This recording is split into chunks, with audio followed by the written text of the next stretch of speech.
She walked down the hall of her school. Program breaks were the norm there. Students lagged around in the halls. Parents were never concerned. Political jargon erupted from their radios and banners hung from the walls. Banners which displayed the new face, the new ruler, the new ones in control of the city of temperance. Maniacal laughter and rainbows came from somewhere and projected onto the screen in the auditorium. An assembly they were required to attend. The background music was calming, but the audience went mad. Emerald shoved students off of her and who tried to strangle her. A hex, she said? No, hypnotism. They were brainwashed. Triangles hovered above the audience. They made their way around the ceiling. Emerald figured that the triangles were producing the hypnosis. Hex, brainwash, same thing, thought Emerald. Committing to her actions, she was ready to try to dispel the hypnotic hex. She threw acid at the triangles, and they exploded. People remember her now. The girl who broke the hypnotic hex. Transformations were in order for those who pled guilty to the incident which had occurred towards the innocent bystanders that inhabited the academy. People remember the dreams that are in store for the punished. Blow them up, then, said Marksingale. Her masked men readied their cannons, beam cannons with tremendous force. They would use them on the academy. Its secrets had to be disposed of. It was the only way they could lose. Should they find that secret? No, Marksingale would not allow it. She would not have failed her mission. The cannons lit, but the window smashed. Garbed in black was Acidwitch, cape flapping behind her. She turned toward them and fired her terrible acid.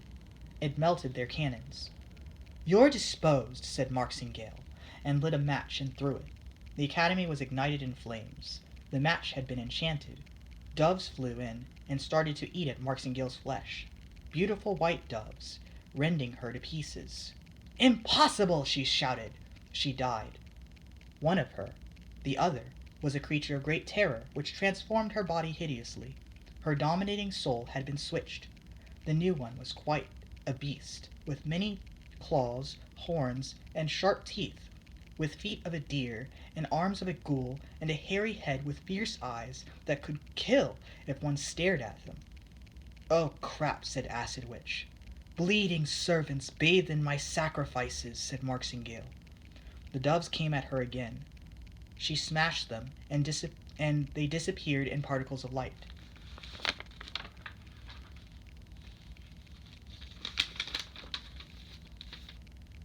Kenneth conjured chains of light which sprung from the ground to restrain the monster. It was successful. She could not move. Curse you, she shouted. Marksingale, you are an utter failure. It was Thadmus. He was standing on a building nearby. His orange hair was still slickly pulled back in spite of the violent wind. I shouldn't have spent so much money on you.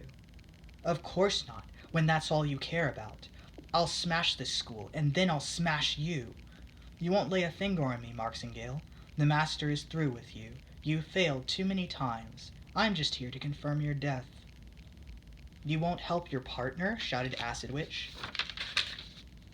I despise anyone and anything that is not perfect. Marksingale roared and broke her chains, then swung at Thadmus. From his pocket he pulled out a sphere, which transformed into a shield to deflect the blow. Then it transformed again as he fell with the crumbling rubble. It transformed into a beam rifle. Treason, he said, and fired. The beam shot through Marksingale's head. As Thadmus landed gracefully on the ground, she died, and fell back heavily, smashing several structures behind her. She took on a new form, for her new leading soul, a black rabbit, and she hopped away. Still not dead, I see, said Thadmus with boredom. At least you're good at that. He turned to face Acidwitch and Kenneth, which put them on their guard. This mission is a terrible mess. Marksingale has cost me a great deal of money. She forgets we can control the city. That means we have to pay to repair it. We'll finish this elsewhere and later. Not, shouted Acidwitch, and gave a final swing to her white sword. Thadmus defended with his shield, but it was sliced through easily, and sliced his arm off cleanly. Thadmus sighed. not much concerned. Where will I ever find another arm?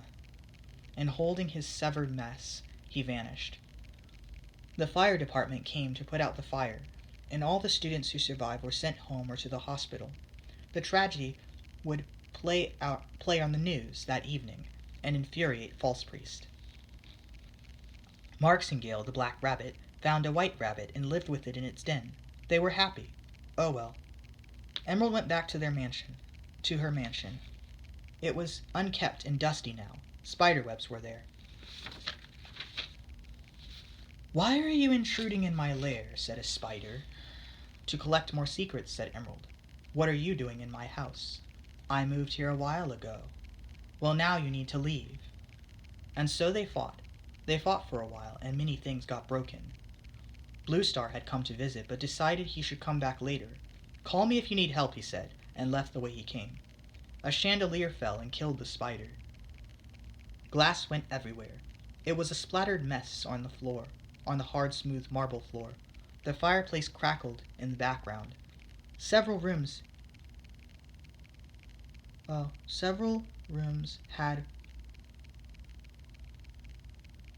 had one, a fireplace. She had lit it earlier. Not that that's important. Anyway, the spider was dead. Poor thing. Emerald stepped over it and went up to the stairs to the study.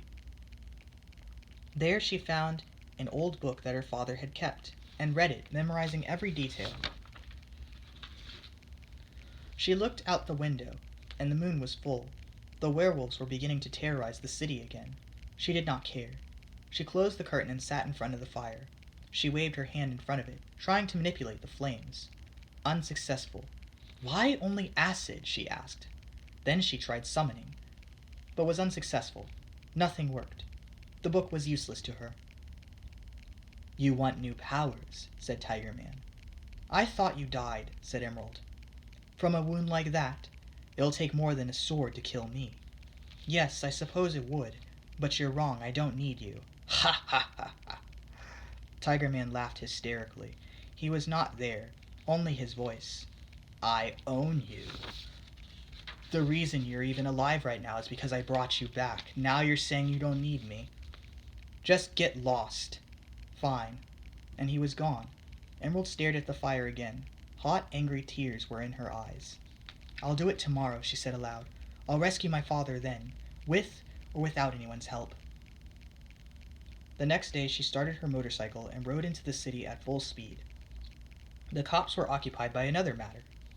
She rode up to the city's prison and knocked out the guards. Then she melted the fence and ran inside. "Intruder!" shouted the watchtower. Tons of guards came to capture her, but she melted them. They were from dusk anyway, if that matters to you. Then she ran further into the prison. She melted her way through the walls until she found the cells. She threatened one of the prisoners, and they told her where her father was. He was being kept in his own separate wing because he had been too dangerous to keep around the other prisoners. He had built quite a name for himself there. She reached his cell and melted the cameras. "My dear daughter, what brings you here? I'm breaking you out." "Don't you know? If I wanted to escape, I could have done so already." "Are you feeling guilty? Escape then. I broke in to save you." "Very well, then we will leave." He injected himself with an odd serum, then smashed the syringe on the floor. "What was that?" "A weapon. I had intended to sell it, but the company was closed before then. Should we eliminate all of them before we leave? They've been a thorn in my side." "No, let's just go."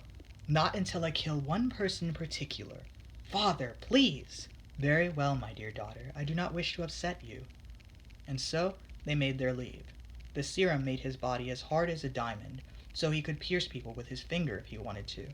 He was also naturally very strong, but with the serum about 1,000 times more.